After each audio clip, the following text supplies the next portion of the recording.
2019 ডিসেম্বরে চায়নার ইউহান প্রদেশে জন্ম হওয়া মারাত্মক করোনা ভাইরাস ধীরে ধীরে সারা বিশ্বে ছড়িয়ে পড়ে। ধীরে ধীরে কোভিড-19 মহামারীর আকার নেয় এবং সমগ্র বিশ্ব জুড়ে লকডাউন শুরু হয় এবং সমগ্র বিশ্ব জুড়ে মানুষ অফিসের কাজ বাড়িতে বসেই করতে থাকে। আবার এই মহামারীর সময় অনেকেই তাদের কাজ হারিয়েছে এবং দুঃখ এবং হতাশার মধ্যে কাটিয়েছে অনেক দিন। ধীরে ধীরে সমগ্র বিশ্ব জুড়ে প্রায় 704 মিলিয়ন মানুষ এই কোভিড-19 ভাইরাসে আক্রান্ত হয়। সমগ্র বিশ্বে 7 মিলিয়নেরও বেশি লোক মারা যায় এই মহামারীতে। তার মধ্যে ভারতে মারা যায় 5 লাখেরও বেশি মানুষ। সেই ভয়ঙ্কর অভিজ্ঞতা আজও আমাদের স্মৃতিতে রয়েছে এবং আমাদের অনেকেই তাদের প্রিয়জনকে হারিয়েছে। 2022-এর শেষের দিক থেকে কোভিড-19-এর প্রকোপ অনেকটা কমতে থাকে এবং 2024-এর ডিসেম্বর অবধি বিশ্বের সবাই অনেকটা স্বস্তিতেই ছিল। 5 বছর কাটতে না কাটতেই আরো এক সম্ভাব্য মহামারীর খবর সামনে এলো। করোনা ভাইরাসের মতো এই ভাইরাসের আউটব্রেকও কিন্তু চায়নাতেই প্রথম শুরু হয়েছে। আর এই প্রেক্ষাপটে দাঁড়িয়ে সব থেকে বড় প্রশ্ন যেটা আমাদের মাথায় ঘুরপাক খাচ্ছে যে আর একটা মহামারী সত্যি কি ধেয়ে আসছে সমগ্র পৃথিবীতে। কিউরিয়াস এন্ড ক্রিয়েটিভ মাইন্ড চ্যানেলের ডকুমেন্টারি সিরিজের আর একটি নতুন ভিডিওতে তোমাদের সবাইকে সুস্বাগতম জানাই। আজকের এই ভিডিওতে সমগ্র বিশ্বে HMPV ভাইরাস আউটব্রেকের সর্বশেষ খবর, কারা কারা আক্রান্ত হতে পারে, আক্রান্ত হলে কি কি সিমটমস হতে পারে, করোনা ভাইরাসের সঙ্গে তুলনা এবং কি কি প্রিকশন নেওয়া যেতে পারে, এই সব নিয়েই আলোচনা করব। তবে তার আগে আমরা আগের মহামারীর ব্যাপারে একটু জেনে নিই। 2019-এর কোভিড-19-এ প্রায় 7 থেকে 36 মিলিয়ন লোক মারা গেছে সমগ্র বিশ্বে। তার আগে 2009-তে সোয়াইন ফ্লুতে 0.57 মিলিয়ন এবং 1985-তে HIV এডসের জন্য প্রায় আজ পর্যন্ত 44 মিলিয়নের লোক মারা গেছে সমগ্র বিশ্বে। আরও ডিটেলসে যাওয়ার আগে আমরা প্যান্ডেমিক আর এপিডেমিকের মধ্যে পার্থক্য জেনে নিই, কারণ অনেকেই জানি না। কোনো রোগ যখন সমগ্র বিশ্বে ছড়িয়ে পড়ে তখন সেই সময়কে বলা হয় প্যান্ডেমিক বা মহামারী, যেমন কোভিড-19। আর কোনো রোগ যখন কোনো বিশেষ দেশে বা অঞ্চলে সীমাবদ্ধ থাকে তখন তাকে বলা হয় এপিডেমিক। যেমন 2013 সালে ইবোলা ভাইরাস ডিজিজ বা রোগ আফ্রিকা বিশেষত উগান্ডা দেশে সীমাবদ্ধ ছিল। হিউম্যান মেটানিউমোনিয়া ভাইরাস বা HMPVর ব্যাপারে প্রথম জানা গিয়েছিল 2001 সালে। আর তাই HMPV নতুন কোনো ভাইরাস নয়। আর এই প্রসঙ্গে এটা উল্লেখ করা খুবই গুরুত্বপূর্ণ যে রাইনো ভাইরাসের জন্য যে কমন কোল্ড হয় তার উপসর্গের সঙ্গে কোভিড-19 উপসর্গের অনেক মিল ছিল। কোভিড-19-এর মতোই HMPV ভাইরাসের নতুন আউটব্রেকের কথা আমরা 2024-এর ডিসেম্বরের শেষের দিকে প্রথম শুনতে পাই চায়নাতে।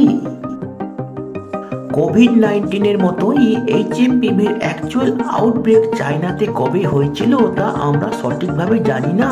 যেমনভাবে আমরা জানি না কোভিড-19-এ চায়নাতে অ্যাকচুয়ালি কতজন মারা গিয়েছিল। আর তার অল্প কিছুদিনের মধ্যেই আমরা বিশ্বের আরও কয়েকটি দেশে এই HMPV ভাইরাস আউটব্রেকের কথাও জানতে পারি।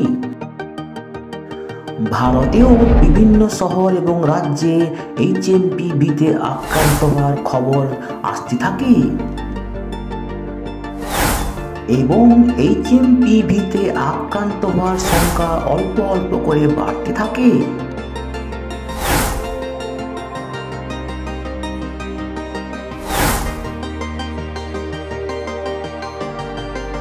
অন্যান্য দেশ যেমন বাংলাদেশ, হংকং, মালয়েশিয়াতেও আক্রান্ত হওয়ার খবর পাওয়া যায় এবং কয়েকজন মারাও যায়। তাহলে প্রশ্ন হলো, HMPV-তে কারা কারা সব থেকে বেশি আক্রান্ত হতে পারে?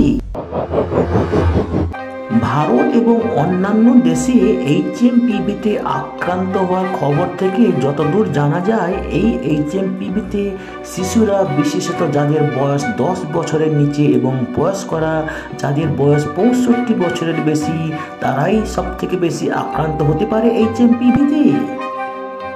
তাছাড়া যাদের রোগ প্রতিরোধ ক্ষমতা কম বা ইমিউনো কম্প্রোমাইজ, তারাও কিন্তু এই HMPV-তে সহজে আক্রান্ত হতে পারে। কি কি লক্ষণ বা সিমটমস থাকলে আমরা সহজে বুঝতে পারবো কেউ HMPV-তে আক্রান্ত হয়েছে? বিভিন্ন উপসর্গের মধ্যে সর্দি বা নাক এঁটে থাকা, অথবা কাশি হওয়া বা জ্বর হওয়া, অথবা গলা ব্যথা করা, অথবা শ্বাস প্রশ্বাসে কষ্ট বা স্কিন র্যাশ, অথবা মনে হয় শ্বাস কম, অথবা যাকে বলে শর্টনেস অফ ব্রিথ, এই সমস্ত লক্ষণই দেখা যায়। অল্প কিছুদিনের মধ্যেই ভারত সরকারের স্বাস্থ্য দপ্তর রেসপিরেটরি ইলনেস বা শ্বাস প্রশ্বাসজনিত কোনো সমস্যা হলে তার উপর সার্ভেইলেন্স করার নির্দেশ দেন। আর তাই আমাদের মনে স্বাভাবিকভাবে যে প্রশ্নটা আসে সেটা হলো, কোভিড-19 করোনা ভাইরাসের সঙ্গে এই HMPV ভাইরাসের কি পার্থক্য? কোভিড-19 করোনা ভাইরাসের মতোই HMPV ভাইরাস কিন্তু আমাদের আপার এবং লোয়ার রেসপিরেটরি সিস্টেমকে আক্রান্ত করে। আর হ্যাঁ, কোভিড-19 এবং HMPVর অনেক লক্ষণই কিন্তু একই রকম। আর তাই HMPV-তে আক্রান্ত হয়েছে না কোভিড-19 আক্রান্ত হয়েছে তা স্বাভাবিকভাবে গুলিয়ে যেতে পারে। তবে কোভিড-19 তুলনায় HMPVর সিমটমসগুলো খুবই মাইল্ড। কোভিড-19 ভাইরাস যেমন সারা বছরই ছড়ায়, HMPV ভাইরাস কিন্তু একমাত্র শীতের সময় বা ঠান্ডা লো টেম্পারেচারেই ছড়ায়। কোভিড-19 যেমন নিউমোনিয়া হয়, ঘ্রাণ না বুঝতে পারা, মাথা ঘোরে, এই সমস্ত কিন্তু HMPV-তে আক্রান্ত হলে সহজে ঘটে না।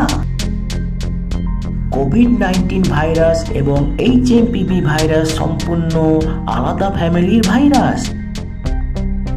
তবে কোভিড-19 সঙ্গে HMPV ভাইরাসের আরও একটা খুব গুরুত্বপূর্ণ মিল আছে।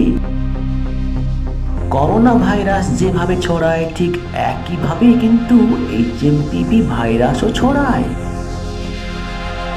হাঁচির মাধ্যমে HMPV ভাইরাস ড্রপলেট হিসেবে ঘুরে বেড়ায় বাড়িতে এবং তা অন্যদেরকেও আক্রান্ত করতে পারে। করমর্দন বা হ্যান্ডশেক, কিস বা চুম্বনের মাধ্যমে কিন্তু HMPV ছড়াতে পারে। তাছাড়া HMPV আক্রান্তরা অন্য কোথাও হাত দিলে, যেমন স্টেয়ারে, দরজার নবে, রেলিংয়ে, সেখান থেকেও কিন্তু অন্যরা হাত দিলে আক্রান্ত হতে পারে। তাহলে আমাদের কি কি সাবধানতা বা প্রিকশন নেওয়া যেতে পারে বা নেওয়া উচিত? কোভিড-19 মতোই সব থেকে গুরুত্বপূর্ণ আমাদের মাস্ক পরে থাকতে হবে। তাছাড়া আমাদের হ্যান্ড স্যানিটাইজার ব্যবহার করতে হবে। দূরত্ব বজায় রেখে আমাদের হাঁচতে হবে। মুখে কনুই বা রুমাল ঢেকে হাঁচতে হবে। বাড়ির দরজার নব ডিসইনফেক্ট করতে হবে। সিঁড়ির রেলিং, বাসের হ্যাঙ্গার, রড এসবগুলো কিন্তু ডিসইনফেক্ট করতে হবে। এবার ফিরে যাই আমাদের প্রথম যে প্রশ্ন, সত্যি কি একটা নতুন মহামারী আসছে? মহামারীর প্রেডিকশন করা কারোর পক্ষেই সম্ভব নয়। তবে এখনো পর্যন্ত HMPV ভাইরাস যে মহামারী সৃষ্টি করবে তার কোনো লক্ষণ নেই কিন্তু। তবে হ্যাঁ, HMPV ভাইরাসের মিউটেশন হয়ে নতুন কোনো ভাইরাসের সৃষ্টি হয়ে মহামারীর সৃষ্টি হতে পারে। তবে তা সময়ই বলবে আমাদের। তো বন্ধুরা, ভিডিওটি ভালো লাগলে লাইক, কমেন্ট এবং অবশ্যই তোমাদের জানাশোনাদের সঙ্গে শেয়ার করবে। আর এই ভিডিওটি যদি তোমাদের ভালো লাগে তবে আমাদের অন্যান্য ডকুমেন্টারি ভিডিও যেমন এইগুলো হয়তো তোমাদের ভালো লাগতে পারে। আর নতুন ভিউয়ার্সরা অবশ্যই আমাদের চ্যানেলটিকে সাবস্ক্রাইব করে বেল বাটনটি প্রেস করবে, যাতে করে তোমরা এই ধরনের নতুন নতুন ডকুমেন্টারি আপলোড নোটিফিকেশন সহজেই পেয়ে যেতে পারো।